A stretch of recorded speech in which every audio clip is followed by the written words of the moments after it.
What's up, everyone? Welcome back to another episode of Lunch Table Sports Podcast. We're back for another NBA draft video. We got the Lunch Table Sports top 30, my big board rankings for this year's NBA draft. So without any more time, let's get straight into it. The number one's no doubt Victor Wembanyama. He's just a freak athlete. See right there, 7'5", 220, has handles. He can shoot. He does everything on the floor. He can drive. Um, He's an absurd defender, blocks shots. So without a doubt, I don't think I have to go much more into explanation for why he's my number one, but he's a freak athlete. Number two is a big debate between Scoot Henderson and Brandon Miller, but I believe Scoot Henderson to be the second best player in this class. He's just prime Russell Westbrook. That's the perfect way to describe Scoot Henderson, which some people may frown upon that, just because of Russ's success lately hasn't been the best, but prime Russ was a different breed. And Scoot Henderson could just see the floor so well. Such a great passer. He's so strong and physical getting to the hoop. So he's my number two. Defense again, great defender. Lacks shooting, which is the biggest concern when it comes to him. Kind of similar concerns with Russell Westbrook coming out of UCLA, but I think in the end, just his basketball IQ and play makes up for it. Number three is Brandon Miller, small forward for Alabama. Brandon Miller is one of the most debated guys in the class again, just because it was off the court issues with the gun incident that happened at Alabama. He can do it all on the court though. Great shooter. He's a tall, lengthy scorer. He can get to the rim any way possible. Great dribble moves. He can shoot, defend. My number three there. Number four is a big surprise. It's Taylor Hendricks from UCF. Taylor Hendricks is very underrated in my opinion. He can shoot, he can defend like crazy. He's so uber athletic. He's a guy I want the Pistons to get at 4. I just think implementing him into the young core of Caden Ivey would just be a great deal of success, and especially playing with Duran, that'd be great for them going forward. But he's my number 4 there. Number 5 is Cam Whitmore from Villanova. Cam Whitmore again is just a crazy athlete. He didn't fully put it all together at Villanova, which is why I still think he has more show in the NBA. That's why I'm a little higher on him. He can score any way possible. The thing that worries me with him is his assist to turnover ratio. His turnovers are a little bit more frequent than his assists, which you don't really want to see.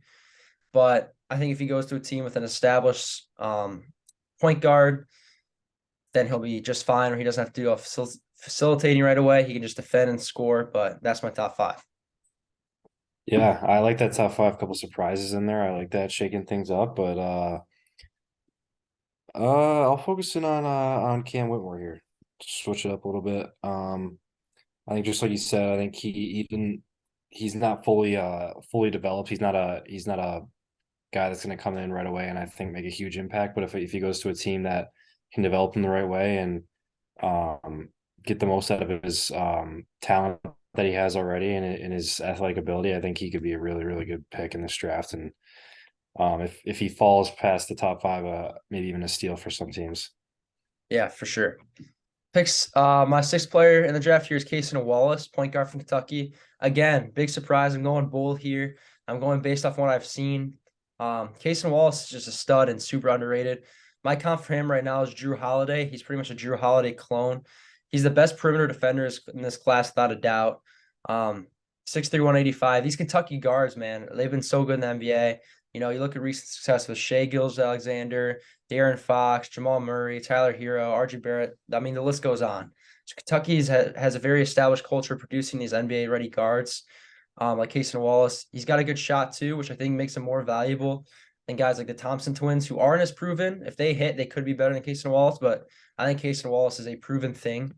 At 7, I have Trace Walker, power forward from Houston. Walker, again, is just a defensive animal, high IQ basketball player. He's got the shot, although it's not all the way there. I think it will be in the NBA. Again, a guy who's going to be good in the NBA. I don't know how high his ceiling will be, but his floor is definitely going to be high. He's going to be good regardless, whatever team he goes to. Number 8, I got Amen Thompson, point guard from Overtime Elite, and I'll even throw in my number 9 here, Amen and Asor Thompson, the Thompson twins. They do things similarly and different at the same time. Amen's more that point guard distributor, will run the floor, can get to the rim. Their shots lacking for both of them, although I will say Asor has a better jump shot, and I think it will translate for Asor at the NBA level. questionable about at the rim finishing for Asor Thompson based off what I've seen. And in the end, Asor Thompson is also the better defender. I think these guys, it just depends on which team they go to. If there's going to be a staff that's patient with them and really tap into their untapped potential, I think they'll be really good in the NBA. And number 10, I got Kobe Buffkin, point guard from Michigan. Like I said, again, I'm going to go bold here, and I'm going bold again, throwing Kobe Buffkin in my top 10. I just think he has so much talent that just kind of burst onto the scene the last couple of months at Michigan. And I think if he goes to a team that continues to explore it and just lets him play the best of his ability, I think he's going to thrive in the NBA. Great defender, really, really good defender, all Big Ten defender for Michigan. He has a shot, he has the handles, can see the floor. So yeah, that rounds out the top 10. Yeah, I like that again. Going bold here. I'll kind of focus it on the Thompson twins. I think I'm excited to see how they kind of pan out in the NBA. I think they have a lot of God-given ability and talent, but if they go to the right team, I think it could be really good for them and really good for the team that drafts them. I think they could have great careers, and yeah, it just depends on who drafts them because they have all the potential in the world. Yeah, for sure. My number 11 guy here is Grady Dick, shooting guard from Kansas. Grady Dick's a guy too who's just got all that athleticism. For 6'7" wing, he's got great shooting. He's got solid defense. But you're really drafting him based off the shooting. Amazing shooter. He reminds me a lot of Tyler Hero in some ways in his playmaking ability, which I don't think he's been able to show at Kansas, not being the primary ball handler. But I think, if a team lets him do that, he can kind of see potential that Tyler Hero's displayed in the NBA. Pick 12, I got Bilal Coulibaly from France. This is another one of my sleepers in the draft. He played in the same team as Victor Wembanyama. And when I was watching some of Victor Wembanyama's, his highlights of some of his tape, this guy just kept sticking out to me. He's a great defender, really, really young. He might be the youngest guy in this class, but he just reminds me of OG Anunoby, a young OG Anunoby. Locks guys down on defense. He doesn't have a pull-up game, which is kind of concerning. He sometimes a little too passive on a shot, but I think if a team can develop that, then he'll be good to go. And once again, one of the better defenders in this class. 13, I got Jordan Hawkins from UConn. Hawkins is just a gamer. He's such a good scorer. He's such a good defender. Kind of does everything well. I don't know how good that'll be in the NBA, but I definitely think he'll be a great NBA player, regardless of which team he goes to. High floor guy right there. 14, Anthony Black, Arkansas. I'm a little bit lower on this guy, as some other people might be. I see some guys have him in the top 5 in this draft. I just can't see it. I don't think the shot's there. I don't know if it will be. His mechanics just look a little wacky. He's a kind of a do-it-all guard. I could see him, if it hits, could be a Lonzo Ball type guy, 6'7" point guard. You see the high rebound numbers, really good defender. But in the end, it just comes down to the shot, and I'm not as confident on the shot as I am with other guys like the Thompson twins and Scoot Henderson. And then rounding out this top 15, I got Keontae George, shooting guard from Baylor. Really good shooter. Little inefficient at Baylor, which the inefficiency, I think, will cause him to fall to the top 10, whereas if he was efficient, I think he would be a top 10 pick. But, had some freshman growing pains at Baylor. But in the end, I think he'll be a really, really good scoring guard in the NBA. Yeah, I like your Grady Dick ranking. I think that Tyler Hero comparison was really good too.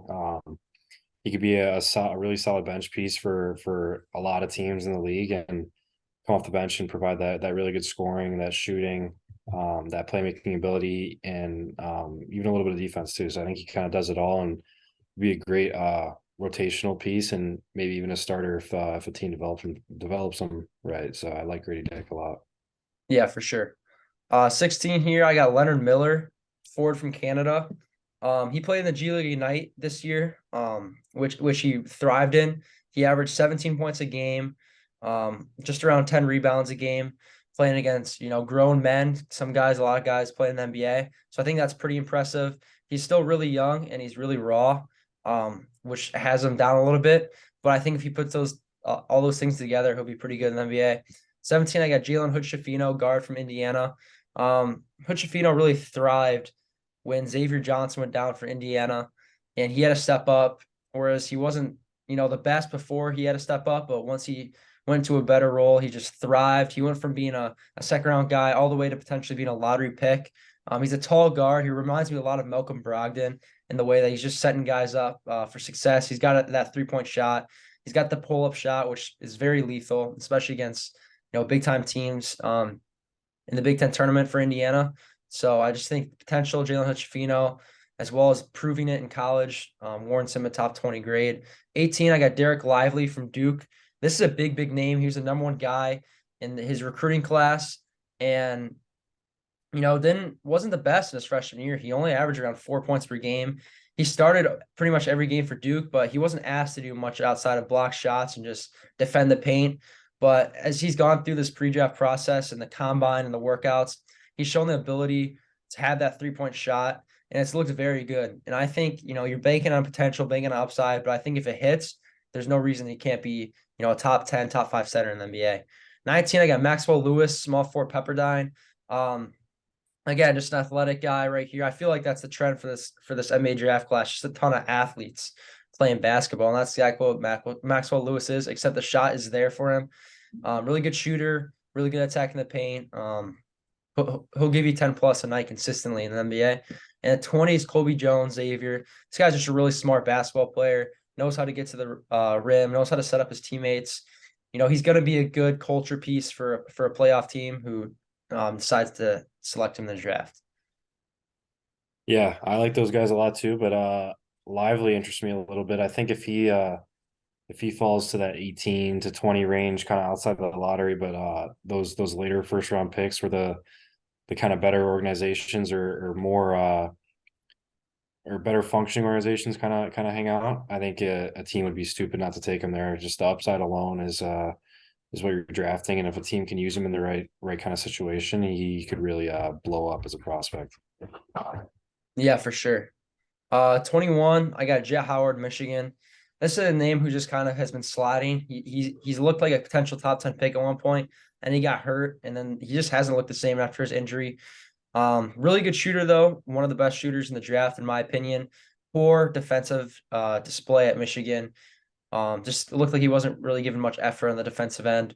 But I do think his offensive potential is through the roof. Knows how to get to the hoop, knows how to make space for his own shot. Even the assist numbers, averaging 2 assists is pretty good for a wing. So I think just if he can go to a playoff team, sit behind some proven veterans, I think he'll be good to go in the NBA. 22, I got Bryce Sensabaugh from Ohio State. It's kind of in the same boat as Jet Howard in the fact that started off the season really strong, looked like a potential lottery pick, and the inefficiency down the stretch kind of hurt him. Again, crazy score, poor defensive play. Him and Jet Howard are kind of in the same boat in my thought process for them. 23 is Olivier Maxence Prosper Marquette. His name is kind of flown around, especially towards NBA draft combine range. He had a really good combine, looked like one of the best guys at the combine. Freak athlete, really, really good on the defensive end. He's an animal on the boards. He's a really good shooter for his size. So I think he's a high upside pick for a playoff team who can look to add a guy potentially in the rotation, kind of like Nuggets selecting Christian Braun from Kansas, and look how he played in the NBA Finals this year. 24, Chris Murray, twin brother Keegan Murray last year for Iowa. Saw him go for the Kings, play a big role. I don't think he's as good as a defender as his brother, but he's still just as good as on the offensive end, and I think that would warrant a first-round pick. And I think he could, when it's all said and done with his draft class, be a potential top 10 guy from the class. So I think if he goes to a team that's going to need of his scoring, he'll shine. And then 25, I got Nick Smith Jr., point guard from Arkansas. Nick Smith, was a guy who was kind of hurt from his one and done year. I think he would have been better off coming back to Arkansas and kind of showing his game, but he decided to declare. He got injured at the beginning of the year, so he missed majority of the college season. When he came back, he did not look like that top 3 recruit that Arkansas got. Kind of rushed his game. The game looked like it was moving too fast for him. But I think upside alone warrants him a first-round pick. Yeah, Chris Murray's an interesting name there. Just we know what his brother did this year in the NBA, and averaging 20 points in college is not bad at all. So I think the scoring ability is obviously there, and if he can go to a playoff contender and be kind of a guy that can come off the bench and get you some buckets, I think he can be really valuable in the NBA. For sure. And then wrapping up my last kind of five guys around up the big board. 26, we got Gregory Jackson from South Carolina. GG Jackson, pretty interesting recruiting story. Was the number one recruit in the class of 2023. 2023. He reclassed to 2022 to play in the South Carolina. He wasn't all that great at South Carolina. Kind of struggled with inefficiency. He averaged around 14 points a game, which is still solid. Pretty inefficient, taking more shots and making them, kind of thing. But he's got the NBA frame to be a modern day power forward. He can shoot, he can defend. I think if you put that all together, still very raw, very young. You have a lot to work with. And if he goes to a young team who's rebuilding and gives him the patience to kind of work on his game, that'll be the best scenario for him. 27, I got Brandon Podziemski, guard from Santa Clara. This is an Austin Reeves clone right here. He reminds me so much of Austin Reeves. This is a scoring ability at Santa Clara. I mean, we see how valuable he was in the NBA for the Lakers this year. So just if Podziemski can go to a team similar to Austin Reeves, I think he'll shine. 28 is Dariq Whitehead from Duke. Dariq Whitehead was top 5 recruit, like Lively, kind of struggled with injuries throughout his career at Duke. But the shooting upside is there. He has the ability to be one of the better 3-and-D wings in the NBA. But again, it's just he's very raw. 29, Noah Clowney from Alabama. Clowney was a nice surprise for Alabama this year. He started every game for them in the front court. They had that 4 combo of him and Brandon Miller. So Clowney was kind of in the Brandon Miller's shadow a majority of this year. But again, his shot blocking ability, is great for the modern day NBA power forward. Just ability to guard different positions will make him pretty valuable for a playoff team. And rounding out the top 30 is Andre Jackson. The stats don't show it at all. You see the stats, not the best in the world, but his ability to defend pretty much every position on the court is so valuable. He was the glue guy for UConn on this team. He's the heart and soul of the team. So if you get a guy like that in the locker room, I think it's definitely worth a first round pick. Yeah, there's a lot of interesting prospects in this draft. A lot of guys who I think are more of project picks that have a lot of raw talent that need developing. But excuse me, I'm excited to see how it goes, and yeah, it should be an interesting one after the first couple of picks. Yeah, for sure. That kind of wraps up the video for today. Had fun, going through some of the big boards. After the draft, hopefully we'll get some NHL videos from Adyn coming here soon. I know the draft's, what is it, a week away? Something like that. Yeah, I don't know the exact day. Yeah, I don't know. We'll have to see a mock draft coming from you soon. I don't Yeah. know. Oh Only yeah, time we will will. tell. We But then we will. got some big time interviews coming up. So stay tuned for that. Make sure to subscribe if you want to see more. Leave a like if you enjoyed it, and we'll see you in the next one.